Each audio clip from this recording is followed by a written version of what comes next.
From Atlanta News First Plus, this is Sports Tonight.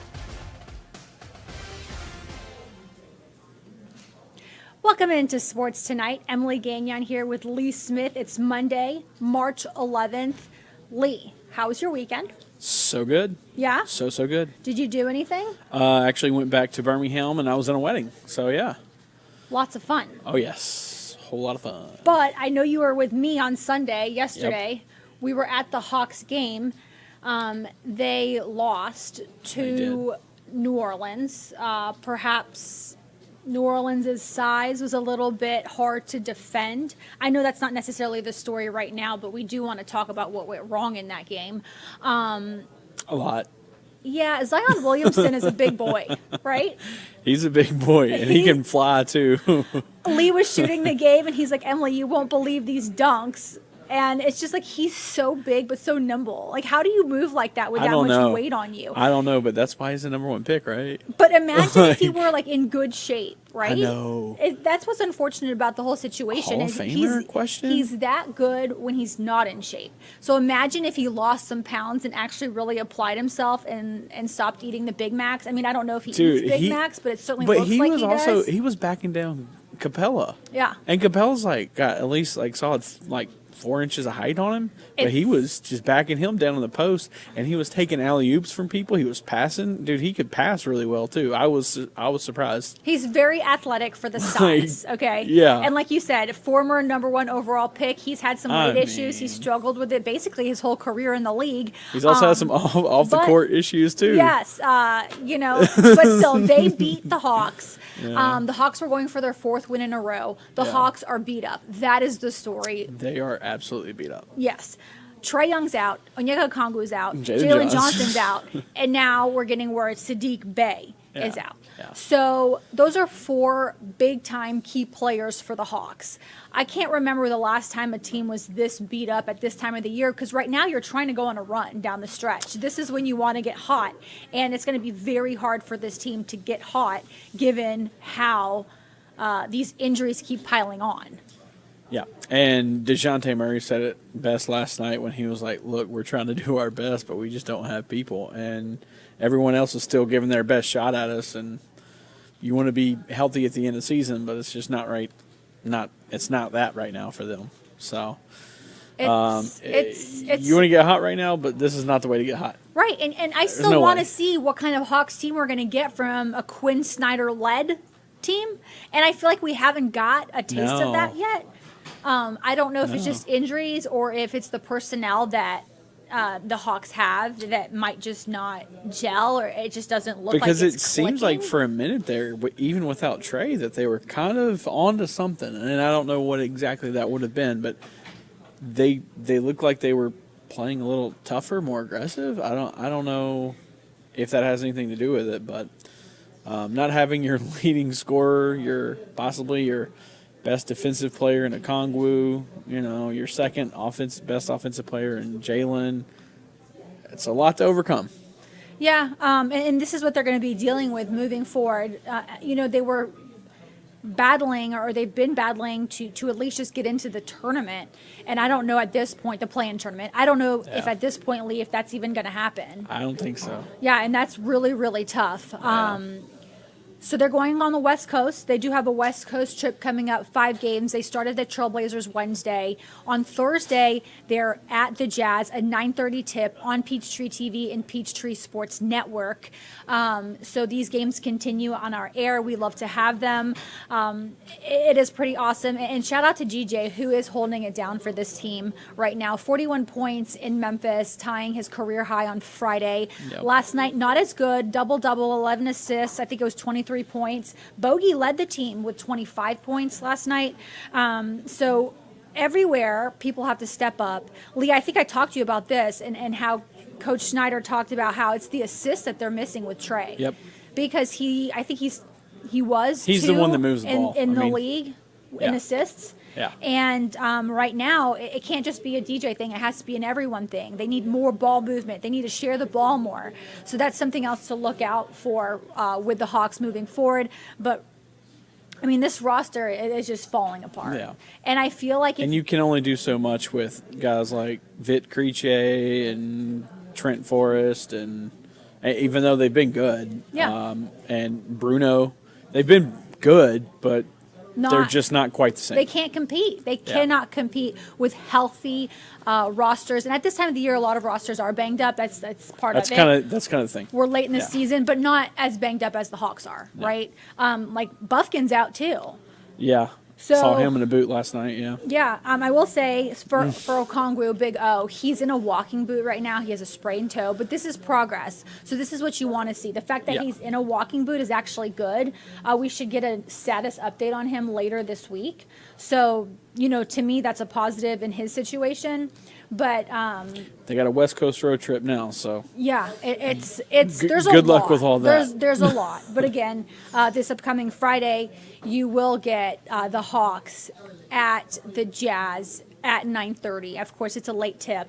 But these trips have to be done, and we'll see how they survive. But so far, they have a winning record without Trey, 5-3 since his absence. Yep. So, Lee, let's go from the Hawks to the Braves. And this is pretty big news, if you ask me, when it comes to the Braves.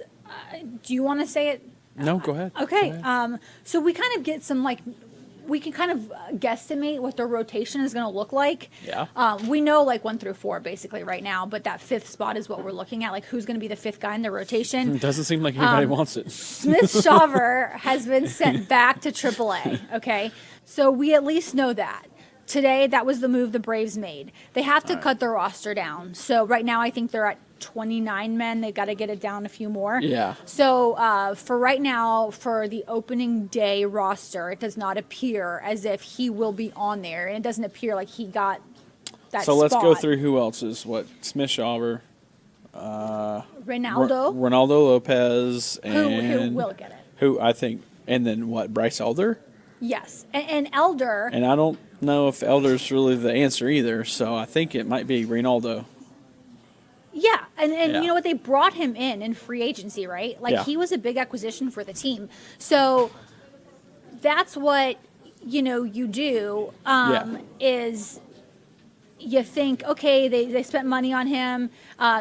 That's who they're going to take more than likely. When we were in spring training, I don't believe that was the case. When we were down there the first week, to me it looked more like Elder, just being around the guys. That's because what I he had thought. been the one that has pitched the most, so I don't know.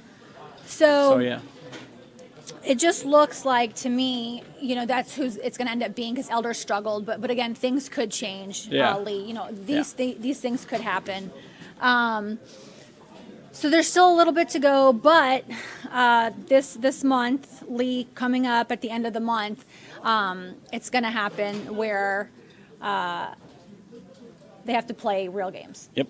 And obviously we'll see at that point, but and they open it up against the Phillies. It's going to be a lot of fun. I still feel really good about the rotation though. So, and of course the offense is going to be good regardless. Give us the rotation, Lee. You got. Well, number one, I'm going to say probably Strider. Number two, it Freed. Yes. Number 3, Morton. Number 4. I think Chris Sale's going to be 3, just you based think? on how he's played. Yeah. Okay. So Sale. Yep. Sale 3, Morton 4, and then Ronaldo 5. So Yeah. So if Lopez is your 5th guy, you've got a really good rotation. Yes. And that bullpen too, though. I mean, they've got a lot of people going on. So, if Minter and Matzik are anything like they were in that 2021 postseason run, Right. they'll be great. See, and then that's the question mark, right, for the Braves. That's been the issue. Is pitching. Yeah, the offense last year was insane. We haven't seen anything like that in pretty much ever in Atlanta. So, right. And if the pitching can catch up to the offense, it's not even fair. Yeah, so we'll see what happens. We've got a little bit of time to go, but Lee, there's a bigger topic we need to talk about, and this is what we've been waiting on, right? We've been waiting on this to happen. Kirk Cousins coming to Atlanta. How about that? All right. 4-year deal with the Falcons. I don't know if he's going to make it through all 4 years. I'm going to go ahead and say no. Right? I think it's so funny to me because the whole Matt Ryan and Kirk Cousins comparison, I think, is a real thing to consider, Yeah, right? Yeah. Matt Except Ryan, Kirk Cousins wishes he had Matt Ryan's numbers, but yeah. right? They were the age is the same. The 8, yeah. And the Falcons, towards the end, though, They just threw Matt Ryan away like nothing ever happened. right. So that's kind of an interesting comparison, and I think it's going to keep coming up. Yeah. I think it's going to keep coming up that the Falcons decided to take this man and pay this man Who, by the 4-year way, contract. is coming off an Achilles injury. Yeah, but obviously they've seen enough and talked to enough doctors to know. Which, by the way, it was the Vikings doctor who performed the surgery, right? So they got enough information to know what they should and shouldn't do. Yeah. So quite frankly, I mean, God, I don't know. That's just a lot. yeah. Yeah. So But the problem is, what's your alternative? Justin Fields or draft somebody? Then you're going to have to wait another year for him to be good. So like, this is They're in a let's tough fix spot. it. This is a let's fix it right now problem. Right. This is not a we're building a quarterback for the future, a franchise quarterback. That's not what's happening here. What's happening is the Falcons are getting a guy that can help them win now because, quite frankly, the owner is sick of it. He's sick of not winning now. So because he's been in the past. He's been able to throw to Stephon Diggs and Adam Thielen, Jordan Jefferson. I mean, look, Drake London's good, but I don't know if he's that good. Yeah. And I don't know if Kyle Pitts is good. Kyle if Pitts you have is a good. Healthy Kyle but Pitts, he's had Kyle Rudolph too. Yeah. So I mean, I don't know. That to me, Do you like this could move? be- I guess I should ask you. I don't. For the money, no. But For the time, But period. if you 4 want to win, years is a long time. yeah. I thought maybe a 2-year deal. 2-year deal but would've it's made because more of the sense. money that they're spreading it out, don't you Right. think? Like, So I and just they could wonder cut if him. it's going to be after after they get done with year one, like if Kirk is even healthy. I mean, because he's not a spry young chicken anymore. right. Well, there you have it. That is going to be the biggest news, and we'll probably talk about it For sure. months to come. Oh yeah. The Falcons have a quarterback that can help them now, help them figure out how to win now. And if they draft a quarterback, which I still expect them to do, I still expect them to take a young quarterback so that way he can groom the quarterback. Yeah.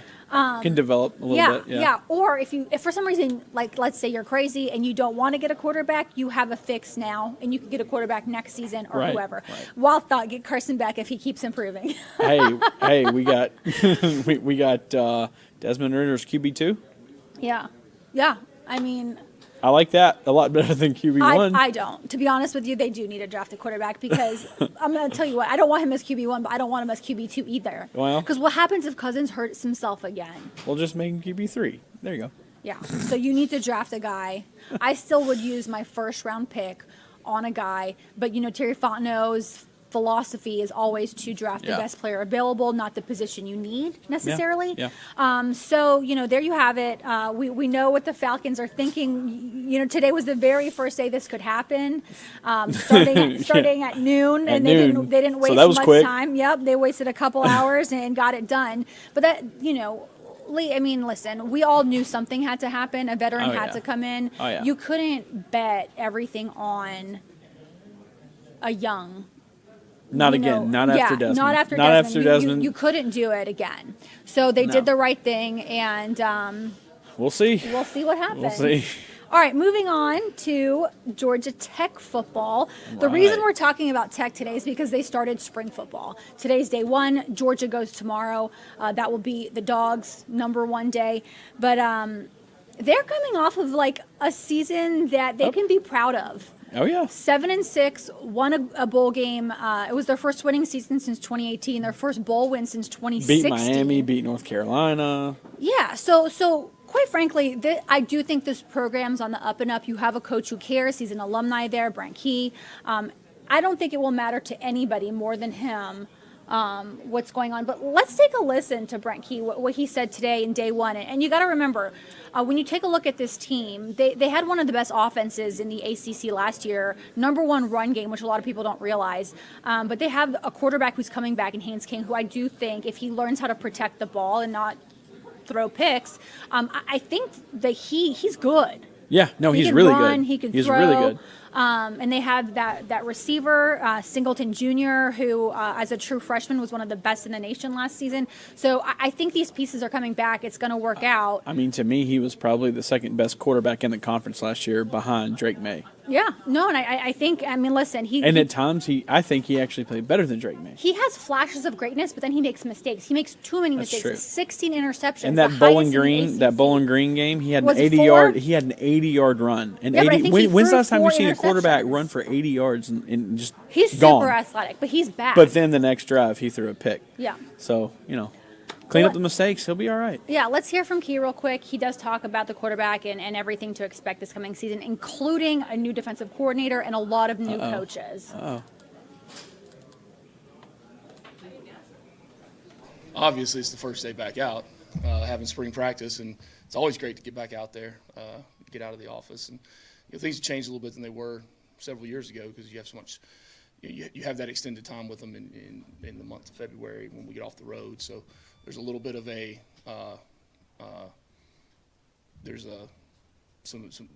know what to do. The players, they have a little bit more experience as far as with installation and with those things. But the whole thing is really how to practice. And we got 25 newcomers out there, 25 new guys. I think 15 of them freshmen, 10 transfers. But today was the first day going through practice the way we practice, going through the structure of it, really the expectations of it. And the whole part of spring ball is we want the players to be able to feel the reward of improvement. We want them to be able to go out there and improve every day, get better every day, but also feel the reward for it, not feel anxious and get uptight and stressed out about having to go to practice. Practices are hard, and they're meant to be hard, and that's how you build a football team, is going through challenging situations and tough practices. I mean, we're not in pads yet, so they'll continue to get harder and harder, but we want the guys to also feel the reward for going out and practicing and seeing the improvement that they make each day. Really the thing that we're preaching to them right now is that having the right mindset coming out to practice of the attitude and the toughness that we practice with, that we play with, the frame of mind that we come out to the field with, that's more important than anything else right now. Getting the guys to understand how to run to the football, how to pursue on defense. From the start of practice, it should look the same at the end of practice. How to run to the ball on offense, how to secure a catch, make a tight turn, get north and south. Basic fundamentals at the lines of scrimmage. And really it all comes back to the attitude that they have coming out, the toughness they play with, and being able to challenge these guys with installation. But at the same time, the most important things right now are the basic fundamentals of the game and the mindset they come out with. So exciting to be back out there, exciting to see a lot of the new faces, excited to see a lot of the new coaches out there, first time on the field in a practice. So all in all, it was a good start for us with a lot of new things going on. But at the same time, we got a long way to go. The expectation that we have as coaches and that I have as the head coach, we're not close to being there yet. We got 15 days to get better this spring, leading into the summer. So we got to take advantage of each one of them. Okay. Questions? I wanted to ask about your new coaches. Obviously, you've been in some situations where there's been turnover. Working for Coach Saban, you saw that a lot there, where guys just moved up and moved around.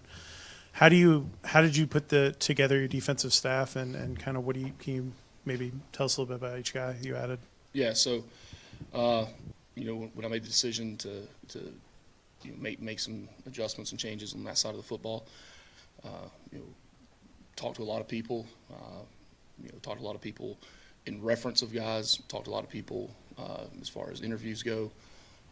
Wanted to make sure that we got this right. I think the offensive staff really set a bar high as far as.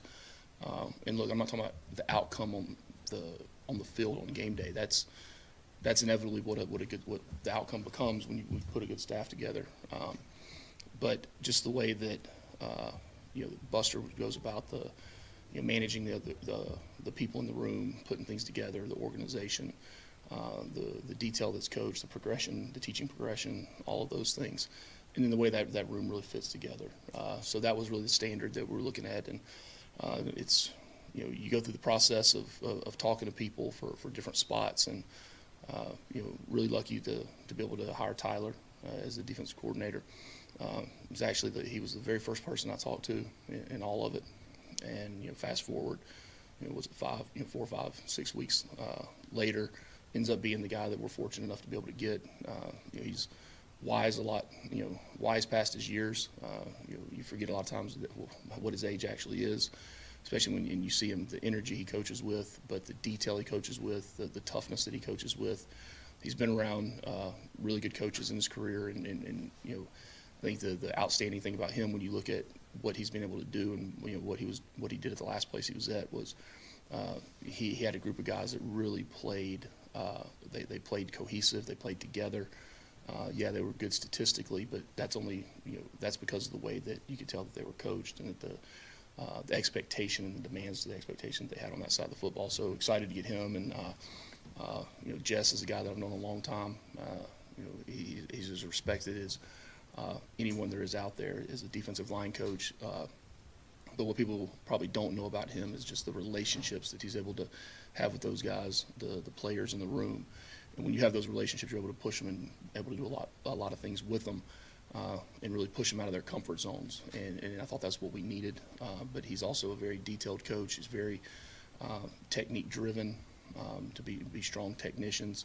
He's coached at every level and had success at every level he's coached. So, excited with him. Then Kyle Pope was somebody that he was a graduate assistant in Tuscaloosa with us, and just the energy that he had at a young age then, energy as a coach on the field, as a recruiter, the relationships he had with those guys over there at that time, and again the way he goes about every day, the recruiting part of it is huge, as we all know.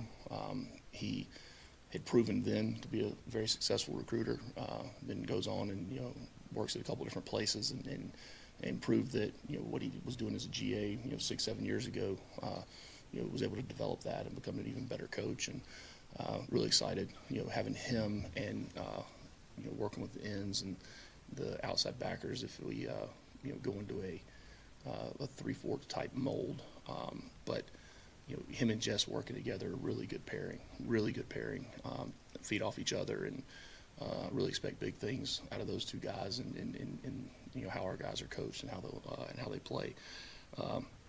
As far as on the defensive backfield, Corey, who was right down the road, again another one who was one of the first people I talked to at that position, and the relationships that he had with people in the area. When you talk to people, whether it be local high school coaches, former players that he's coached, everything was super positive when it comes to Corey and what he was able to do with a lot of the guys that he brought into the last place he was at. The relationships he had with high school coaches in the area, which I thought was a very important thing for us to address with that hire. And then Ricky, who's been here for a year already, coaching special teams, adding the corners with him, again, it allows him to be able to affect in a different way another position group and be able to use his recruiting skills even more than we were able to last year. That, and then the last one's Trent, who we hired really 2 weeks ago, I believe.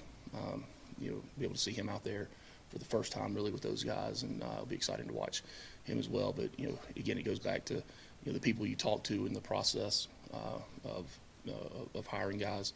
You don't just talk to that person. Once you kind of narrow it down and you get to the 2 or 3 people you're looking at, then you start to talk to people they've worked with, people they've worked for, high schools where they've recruited in the past, and just really to vet them out. And I'm excited about the guys we're able to bring on. Excited about those guys out there on the field today, and excited what they'll be able to do with their position groups. Can you tell a difference entering this spring versus last spring, given the momentum you built last season, and how much of a step in the right direction was last year Yeah, but that ended at the end of the bowl game. I mean, now it's over. I mean, this is a totally new team. Success is not continuous. Momentum is not continuous. I mean, if our guys didn't learn anything, I mean, look at the first game of the year last year. I mean, we had momentum in that game, and it stopped. And that's what happens. Momentum stops. Momentum comes in waves. A continuation of building a program, a continuation of building a football team the right way, and those guys believing in what you're giving them, believing in what you're coaching and teaching them. Having a standard that they strive to get to every single day. Does that help when you have success? Yeah, it helps. Right, but a lot of those guys from that team are gone. Like I said, there's 25 new guys out there today that have zero history with Georgia Tech football. So, it's a rebuild every year when you look at it like that. You learn from what you've done. You learn from the things that were done well in the past, the things that weren't done well, and what the outcome ends up being. You learn to, if you get in a hole, you can't, fold the tent. You got to, continue to fight and scratch and claw. And you use those as references. But as far as a continuation, I don't believe in that. I believe in that each team is built new each year. Otherwise, I mean, every team would win the same amount of games every year. So, this is a constant process that we're in the midst of, and we want to continue to take the steps forward and not backwards in that. You talked about trying coming in to coach the receivers, and he's was a coordinator elsewhere. Are you looking to him for some offensive ideas with that group, or as a whole, the offense? Just looking for him to coach the receivers at a high level, develop the receivers, and to be able to recruit his area and his position at a high level as well. That's what I expect out of every position coach. We talk about it every day in staff meeting. We talked about it with the team before practice today. Everyone is responsible for doing their job, right? If everyone will just do their job, right, and worry about being the best they can possibly be at doing what they're supposed to do, right, then we have a chance to have a really good staff and a really good football team, right? But when people start worrying about doing other jobs, when people start worrying about looking around and what I need to do over here, what I need to do over there, and you look at them and you're like, well, then all of a sudden their position group's the worst position group on the field, or the lack of detail that comes with them. Just do your job. That's the key. That's what we want. That's what I really demand out of the coaches and the players each and every day. And it's easy to say, but that's one of the hardest things in the world to do. Is just, I think the old saying, stay in your lane. I mean, we've got a lot of really good ideas and smart people on the offensive side of the football. Collectively, everyone has a part in the game plan each week. But I'm not worried about any game plan right now. I'm just worried about those guys being able to, each person, each coach being able to develop their position group as best possible.